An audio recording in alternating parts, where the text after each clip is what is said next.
Hello, and welcome to the Unseen Question.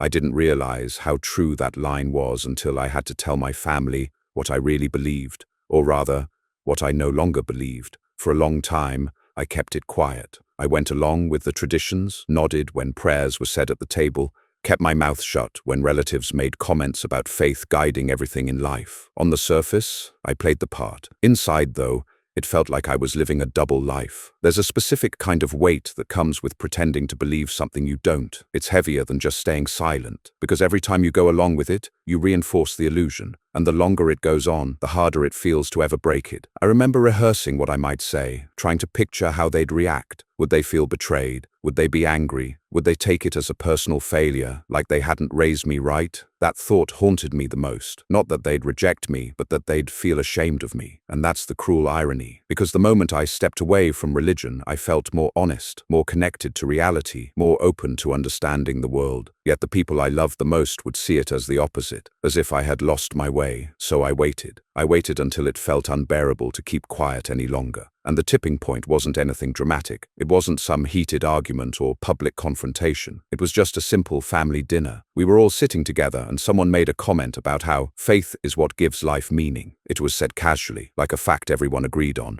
And I caught myself nearly nodding along again, but something inside me snapped. I realized I couldn't keep nodding. I couldn't keep pretending just to keep the peace. So I spoke up. I said, "Actually, I don't see it that way." The table went quiet. Forks paused halfway to mouths. All eyes turned to me. It wasn't anger right away. It was confusion, like I had just spoken another language. And then came the questions. "Wait, what do you mean? You don't believe? Since when?" I could feel my pulse racing, but I knew if I backed down now, I'd undo everything. So I said it plainly. "I don't believe in God." The silence that followed was one of the longest silences I've ever sat through, not because it lasted long in minutes, but because of what it meant. It was the sound of a family recalibrating, trying to understand how someone they thought they knew so well could see the world so differently. And the thing is, I didn't say it to provoke them. I wasn't trying to win an argument or prove them wrong. I said it because I needed to be honest, to stop living behind a mask. And honesty, no matter how uncomfortable, is the foundation of any real relationship. But of course, honesty doesn't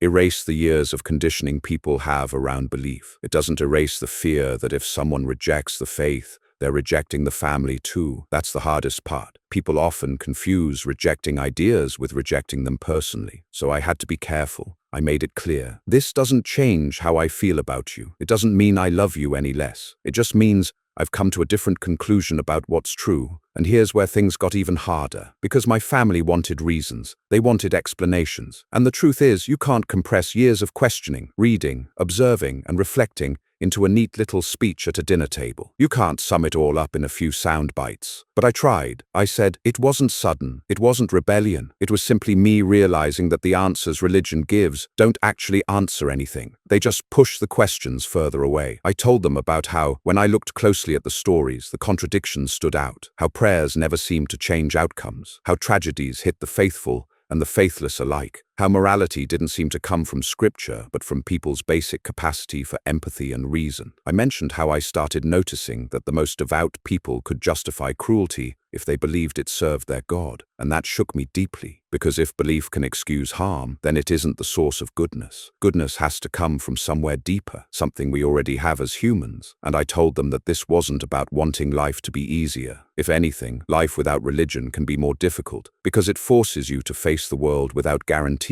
No promise of eternal reward, no assurance that suffering has a divine plan. It's just life, raw and uncertain, but also more real. When I said that, I noticed something. Not acceptance, not agreement, but a kind of pause, as if some of them had felt the same doubts before, but never said them out loud. That's when I realized something important. The moment you speak the truth about what you believe, you also give silent permission for others to question. Maybe they'll never say it. Maybe they'll never change their minds. But they'll remember that someone they loved dared to voice what they might have secretly wondered. Of course, it wasn't all thoughtful silence. After the initial shock wore off, some of the tougher questions came. Then where do you think we came from? If there's no God, what's the point of anything? How do you explain morality without him? And I get it. Those questions sound compelling when you've been raised inside a religious framework, because the framework itself defines what counts as an answer. If you're told your whole life that meaning requires a divine source, then taking away that source feels like tearing out the floor beneath your feet. But the thing is, the floor is still there. It always was. Life has meaning because we create meaning. Morality works because we're wired for cooperation and empathy. Science explains origins without shrinking wonder. If anything, it deepens it. I didn't try to turn that dinner into a debate, though. I didn't throw statistics or philosophical arguments at them. I knew it wasn't the time. Instead, I just spoke from my own experience. I said, when I stopped believing, I didn't lose meaning. I found it in new places, in relationships,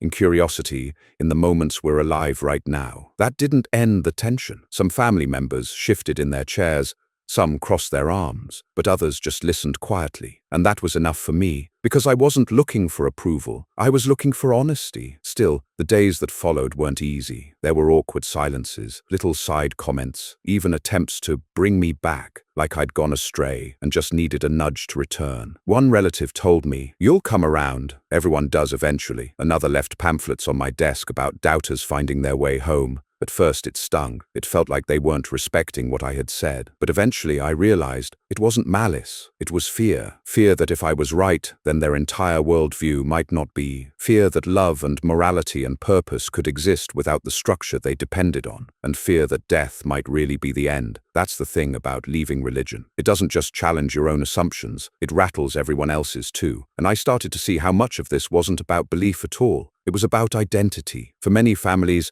religion is more than doctrine. It's culture, tradition, history, community. To reject it can look like rejecting all of that, even if that's not what you mean. So I had to walk a fine line. I had to remind them that I still valued the memories, the family traditions, the shared moments. Even if I didn't attach the same supernatural meaning to them anymore, I told them, I still love sitting down with you all at holidays. I still value the way you care for each other. That hasn't changed. And slowly, the sharp edges softened, not completely, not with everyone, but enough that we could coexist without constant friction. Some relatives decided to simply never bring it up again.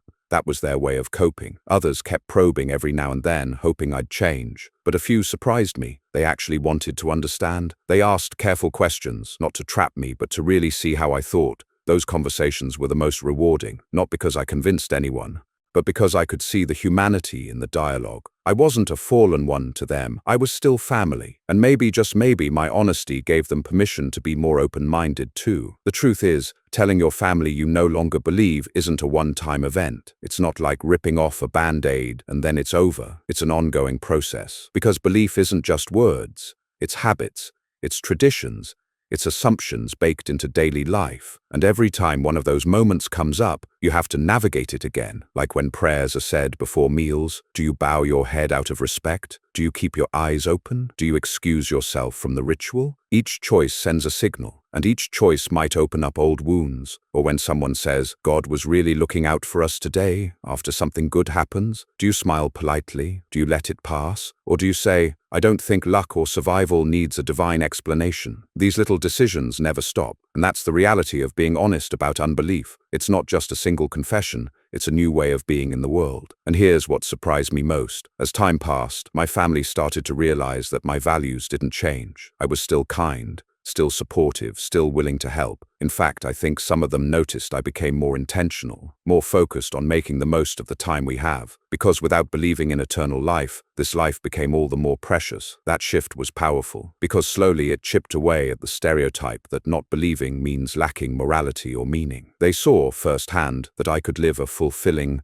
compassionate, purposeful life, not in spite of rejecting belief, but because I no longer needed it to justify those things. And in a way, that was the strongest argument I could have ever made. Not through debate, not through lectures, but through the simple act of living. One of the hardest lessons I learned through all of this is that people rarely change their minds in the moment. You can give the clearest explanation, the strongest evidence, the most thoughtful reasoning, and still, they'll walk away unmoved, because belief isn't just about arguments. It's about identity, comfort, community, and fear of the unknown. So I had to shift my expectations. I realized I wasn't planting conclusions. I was planting seeds. Maybe those seeds would grow, maybe they wouldn't. but at least they were there, and sometimes that's enough. What mattered more to me was that I was finally free to be honest. I didn't have to censor myself in every conversation. I didn't have to smile through rituals I didn't believe in. I could breathe again, and that sense of freedom outweighed the discomfort of their disapproval. It also forced me to think carefully about how I framed my reasons. Because when someone hears, "I don't believe in God," what they often really hear is, "I reject you," or "I think you're stupid." And that's not what I meant at all. So I had to find language that was both true to me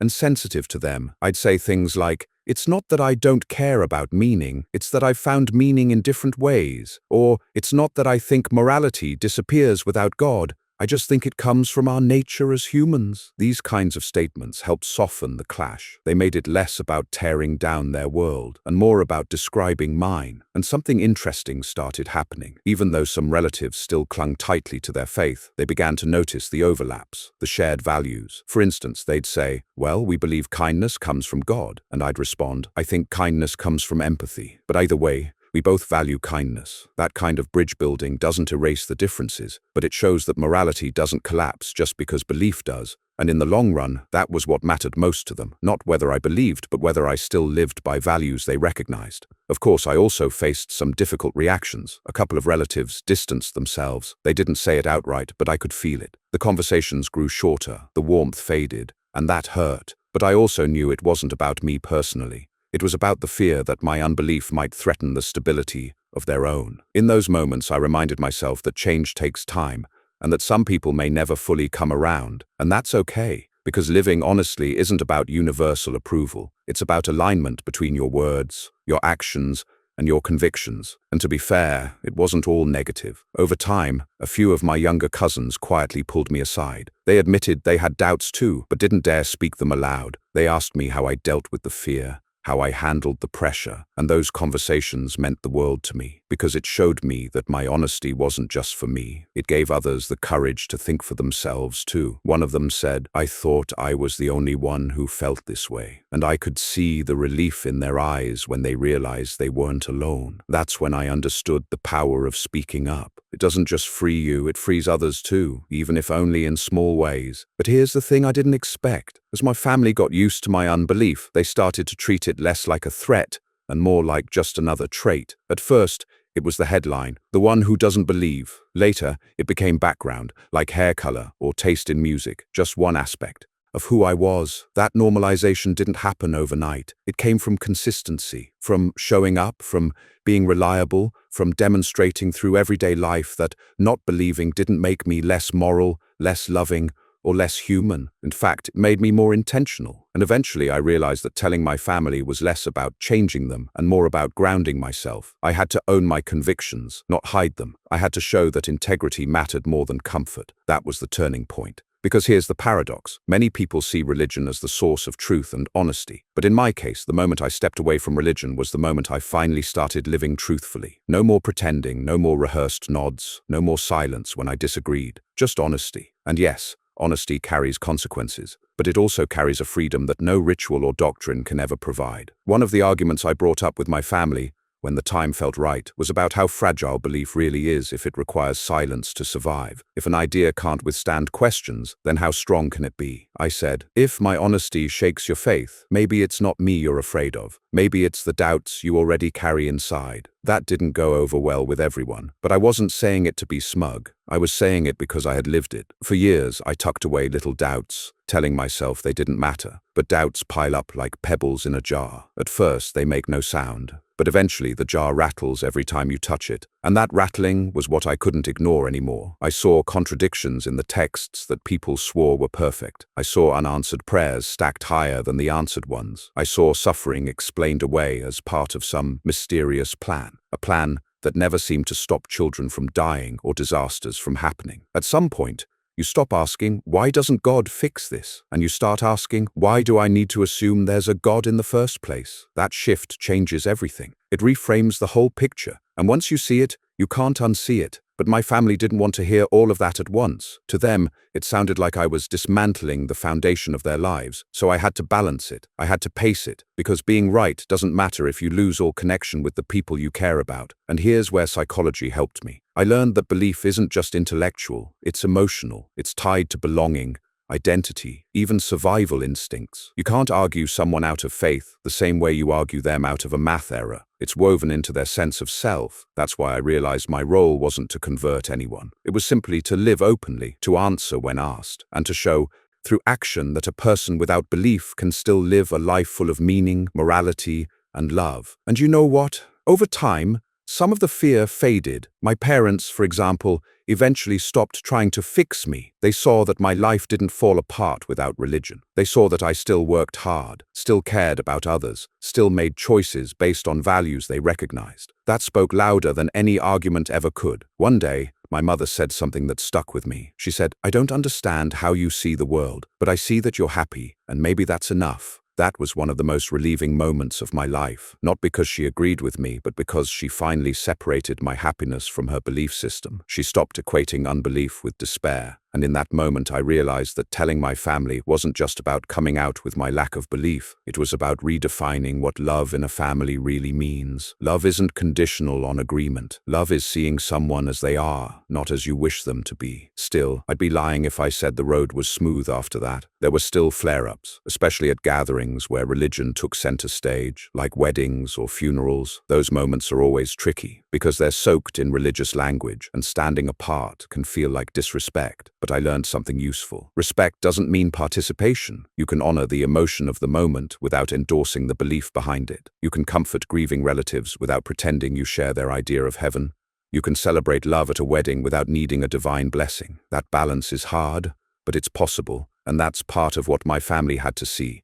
That my honesty didn't erase my humanity. The bigger challenge was explaining where my sense of morality came from. That's the question people cling to the most, as if belief is the only barrier keeping someone from turning cruel. I said, morality isn't handed down from above. It's built into us. It's in our empathy, in our need to cooperate, in the way societies thrive when people care for each other. I reminded them that we punish theft not because a holy book told us to, but because theft breaks trust and makes communities unstable. We value kindness because it strengthens bonds. That's when I pointed out something that unsettled them. If morality only comes from God, then why do we see good people in every culture, across every religion, and even outside religion altogether? That question lingered, because deep down, they knew it was true. And in those rare, quiet moments, when no one was on the defensive, I could see it. The recognition that human beings don't need divine threats or promises to live ethically. What I noticed most, after I came out, with my lack of belief, was how people around me confused certainty with comfort. They thought the reason I no longer believed was because I wanted life to feel easier, but the reality was the opposite. Letting go of belief meant giving up the idea of a cosmic safety net. It meant admitting that life is fragile, that death is final, that suffering doesn't always have a hidden purpose. That's not comforting. It's sobering, but it's also honest. I told my family, I don't see a bigger plan when tragedies happen. I just see life unfolding. Sometimes it's good, sometimes it's brutal, but pretending there's meaning behind every random disaster doesn't make it less painful. It just delays facing the truth. Some of them shook their heads, others went quiet, but I could tell the words landed, even if they didn't agree, because everyone has lived through moments when the plan explanation felt hollow, when it felt more like a bandage than an answer. And that's part of what gave me the courage to finally speak up. I wasn't trading one certainty for another. I was letting go of certainty altogether and learning to live with reality as it is. But I'll admit,